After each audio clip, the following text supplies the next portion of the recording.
అందమై ఈ గాలిలో గంధమై నా తోటలో చైత్రమై ఈ బాటనే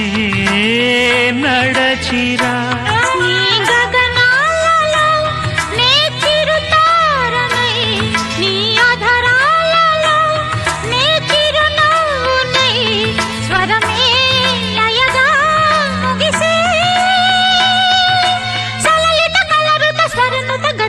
గమకము తెలియకని